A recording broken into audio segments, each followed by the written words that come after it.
I've bought a lot of project cars over the year, and as I've gone through this entire buying process, I've learned a few things along the way. In addition to what I've learned, I've actually been asked quite a lot on how to find a project car. Is this project car good? Is this project car good? How do I determine which is the better option? And today I'm going to be breaking it down to give you guys 3 steps to buying a project car. In addition to that, I'm actually going to take you along as well as I buy myself another project car, because as we finished up with our previous build, it's time to get started on another one. So sit back, subscribe, and let's get ourselves another project car. The first step in buying a project car is knowing what car to buy. Now, let's not overcomplicate this. 99% of the time, you know exactly what car you're going to get on your way into the buying process. At this point, you can simply hop on Facebook Marketplace or Craigslist or wherever your preferred shopping website is and simply type in the car and hit search. But if you have no idea what to search for, there are a few tricks in the past that have really helped me out. The first one is to simply search Marketplace or wherever and just hit search. See what cars pop up and see what suggested offers there are available. And the second thing is to make a list of attributes of cars that you like. For example, my list includes it has to be a non-front wheel drive manual Japanese car. Now, these aren't absolutes. At the end of the day, they can waver, but it's something that gives myself a guideline when I have no idea what to look for going into the buying process. The second step is knowing your skill level. Now remember, you're not going into this to buy a perfect condition daily car. There are 10 million other videos out there if you want to know how to do that, but in this video we're looking to buy a project car, which means there are going to be repairs needed. And when you look at this aspect, it definitely matters so you don't get in too far over your head. Essentially, the way that I like to approach this step is to see if I can conceptualize the repairs that are going to be needed. And I'm meaning specific steps. For example, I can't conceptualize rebuilding engines, so cars that need that are unfortunately out of the question at the moment. Pause, I know what you're gonna say. You can learn to do anything. You're right. You're right. But I also know that project budgets can get out of hand really quickly. And if you're going to have to study to learn to repair something that you haven't known how to do before, and I'm talking like something far beyond your current skill level, not just learning the next step in your progression, but something 20 steps ahead, then it's a good likelihood that your bank account can't keep up. This isn't a warning to say don't get in too far over your head with the skill level side of things, but it's a warning because if you go in too far over your head in the skill level, there's a good likelihood that your bank account won't be able to keep up as well, because you're actually not going to be able to fully and accurately determine how much budget you're going to need to set aside for this project. It's a warning from experience, but at the end of the day, if you do want to take on something that is far beyond your skill level, saying you're going to learn it, 2 things. 1, complete your project. Don't sell a shell. 2, you're going to be broke. But another thing to keep in mind beyond finances and skill level is the fact that it could actually hurt your influence on cars. Trust me, I've gone to this point as well. I've even almost quit working on cars because of projects that have gone so poorly that I've actually just hated them. My 300ZX. But to build off the warning of not getting something too far ahead of your skill level, don't be afraid to push yourself a little bit. For example, the last Miata that I just did was a project that I could conceptualize in my head. I knew the steps that I would need to take, but I knew that there would be problems and issues that would arise that I wouldn't see coming. And so from that perspective, I was able to take on a project that pushed myself, and I was able to learn a lot about myself and how to get better and more efficient at what I do. And at the same time, it wasn't something that was so far ahead of me that I was needing to learn an entire new trade just to get my car fixed. Coffee break. Good soup. Third and final obvious step is cost. The way I calculate cost is this. First, you take the cost of the vehicle, set that aside. Secondly, you take the cost you think it would take to fix it, double it, possibly even triple it. Don't be surprised if it goes even higher than that. Then you take those 2 numbers, you add them together, and that's your estimated cost. Now keep in mind, this isn't necessarily including all modifications down the line. This is just to get those fixes out of the way because it is a project car, because again, you're not buying a car that's in perfect condition. Don't forget that. Only once have I ever had a car come in on budget, and that was actually the Miata, and it wasn't because I planned my budget super well or I got really good at building. It's actually just because the amount of parts on the smashed Miata that were still available and working was much higher than I was expecting it to be. Do not bank on luck to save your bank account. 9 times out of 10, it doesn't work that way, and I could statistically back that up. I have had 10 project cars, and as I just said, only 1 has come in on budget. And with that simple 3-step plan, you can now buy your next project car. Simple as that. But it's all well and good to say here's a plan, but now let me show you the good and bad sides of both. But let's start with the good, which is the Miata. Now, I do have to say, and this is a huge disclaimer, and it's something that you're going to learn as you go through this buying process, the more you work on cars and the more you buy project cars, the easier it is to find yourself what are the good deals and what are the ones that look like a good deal but actually aren't. Experience absolutely plays a huge factor in finding these deals. So if you do end up buying a project car that you think is the deal of the century and it turns out not to, don't get too down. Unfortunately, it just happens. So keep your head up and continue on working, and you're going to eventually find one that is going to be a phenomenal deal. So the Miata, I found this online, smashed in the front, but still technically running and driving with a cost at $2,000. So my initial goal was to get the car, cut off the front support, weld on a new one, fix up some small things, paint it, call it good. But day one into working on it, I found that it couldn't be saved without a donor car and a lot of cutting. So I decided to find a good shell and then take everything from the bad shell and put it in the good shell because the bad shell still had all the running stuff. And here's where I got lucky. I found a straight shell for $200 and I was able to swap everything over and I have a good running, decent looking Miata in 2 months. I'd tell you the specific dollar amount, but that video might be out now. Let me check. It's not. Video comes out this Wednesday on the actual cost of the car, so check it out. The bad side of Project Cars comes with my 300ZX. I bought this car because it checked my boxes of rear-wheel drive, manual, and JDM, and even the price was solid, but the area that it all came apart was in my rush to buy it. I missed a bunch of rusted and bent parts, and worst of all, I got buyer's excitement, which caused me to overlook problems that were going to be obvious issues. All in all, it was a huge mistake from the get-go. I got lucky that I ended up not sinking too much money into it, but there was no joy working on this car because I wanted to do these modifications to it, but I couldn't because the condition of the car was so poor that it just wasn't worth it, and there was no joy working on the car at all. And when I got to my stopping point, which more accurately was the point where I was just so sick of the car that I wanted to get rid of it, I ended up taking a huge loss on the resale alone.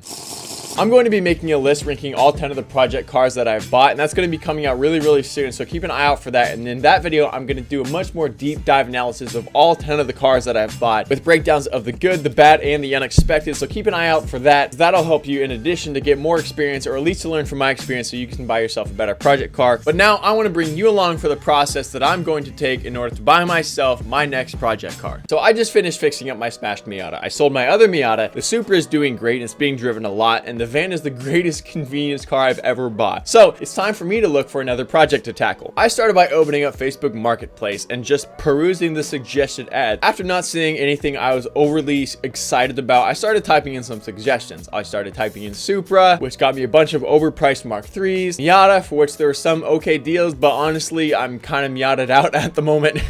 And then I searched up my dream car, which is a 3000 GT, because I always just keep an eye out for those in case the perfect deal pops up. Now, not too much did pop up, but there were still a few intriguing ones, and one started to stand out a little more than the others. A 3000 GT VR4 for $6K that supposedly ran when it was last parked, and the owner had attempted to install a starter but didn't have any luck actually getting it to fire over once he did. It had been sale for a while, which makes me a bit skeptical. Generally, if a car's been for sale for more than 4 weeks, a lot of times it could be an indication that something else is wrong, but just note that that can be a red flag, but it's not an absolute no, because sometimes people just aren't looking for the specific car that you are. Coffee break. Even though it's been for sale for a while, it never hurts to ask questions, so I shot the seller a message. By the way, don't be that guy who just messages, "Is it available?" It's up for sale.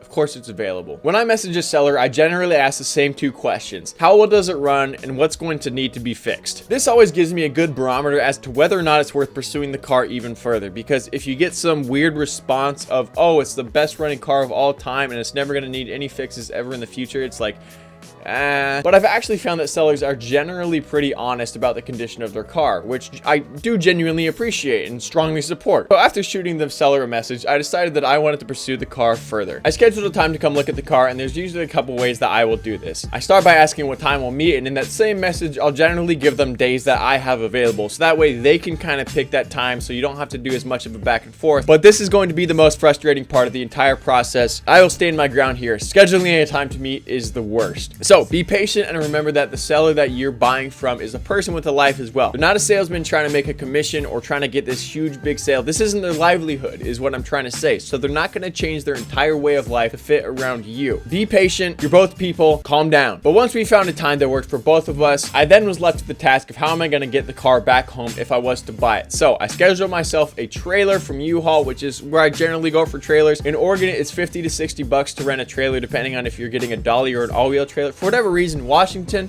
what's up with you? It's $100 more. It's $150 some to rent a trailer. In Oregon, it's only 50. Get your act together. But U-Haul has 2 great options, as I said. One's the dolly, which works with front wheel and rear wheel drive cars, and then a full trailer for any all-wheel drive cars. Then comes the part that will be the biggest inconvenience for a lot of you guys, and I apologize. There's just no way around it. You're gonna need to find someone who has a vehicle you could tow with. Luckily, I have a super close friend who has a huge 2500 Ram, so I'm in luck. For smaller cars like a Miata, I can use my minivan because that thing is awesome. But for some of you, you may may have to rent a truck from somewhere else to get a tow. It's the sucky part of buying a car, but unfortunately it can be unavoidable, especially if you're buying a car that doesn't run. But from there, we picked up a trailer, headed up, and picked up the car. So we made it back with the car, and guess what? There's already one hiccup, one unexpected problem that wasn't in the ad or wasn't information that I talked to the guy from, but it's something we're gonna sort out. We have our 3000 GT VR4 home, and it's still on the trailer, connected to the truck. Why is this? Well, because turns out the guy lost the keys, so we couldn't unlock the steering, which means that we barely got it onto the trailer from the storage unit. He had to almost jackknife the trailer. It was the most glorious trailer management I'd ever seen. The next day. All right, we finally got the car off. It took the next day, and I had to have my friend push it off, but we got it, and this brings us to an end because we now have what is my dream car, and it turned out to be such a phenomenal deal. So I ended up paying $4,000 in total for a Mitsubishi 3000 GT VR4 with 111,000 miles. Everything's original except for the exhaust, and the has a touchscreen upgrade for the stereo. No rips or tears in the seats. Paint's in good condition for the year that it was made, but it's starting to show some wear and tear, although no clear cut peel. Here's the things that we've learned from this. So I walked you through everything it took for me to find this car, what I looked for the ad, and the questions that I asked, and even then I still found some surprises, good and bad, that I wasn't expecting. The good was the quality of the car overall. From the pictures, it looked like that it had some clear coat peel, but it actually didn't. It was just dust, and there was really no pictures of the interior, and it turns out it was in great condition, so that's the good. Now the bad, well, it turns out that there's no key to this car, so I'm gonna have to do a swap from the ignition from that one, which I'm luckily already have, but I need to get new keys made so I could lock and unlock the doors. In addition to that, there's also a slight hiccup with the title, so that's getting sorted out, which that's happened to me before. It's actually been about, I think it's been like 4 years since I bought one of these cars that hasn't had title issues. The Miata had a title issue, the Supra had a title issue, and then the van didn't really have a title issue, but it was salvage, which means you can't get the title transferred over until the car is completely fixed. So yeah. Also, in addition, the sunroof is, well, not installed. It came with it, so it's sitting there off to the side, and this window doesn't have a motor, so that was another issue that wasn't put in the ad. But luckily for me, I do have that part, and I do have this window motor that I could take from this car that's sitting underneath, which that is another point that you do have to consider. There was a good part of me that bought this car taking the risk because I did have another donor car already that I'd bought, and essentially was a project car that went bad. So do keep that in mind. If you do have another car laying around, it does help, and it does influence the amount of risk that you're willing to take, which it did for myself in this case. But that's what the process looks like overall. It's as simple as having those 3 steps, taking your time, asking questions, going and looking at the car, picking it up and bringing it back, and then we get to dive in. So I'm really excited to start this project, get it all fixed up, running back to how it was in its glory days. And I'm excited to be able to share that process with you guys as well. So make sure that you subscribe if you guys want to be able to see that process continue, because there is going to be a lot done with this car. It's a keeper. This is one of my dream cars. So if it turns out to be able to run, as I'm hoping it does, knock on wood, then this one will be around for a long time. If you have any questions, or if you have anything to add on how to look for a project car, what to look for, what to avoid, please comment down below, because I want this to be a place where we could absolutely help each other find the best way to look for a project car, because as simple as it is narrowing down these 3 steps, there can always be so much more added to it. So thank you guys so much for watching. Please consider subscribing. Check out the links down below, and I'll see you guys next time. Adios.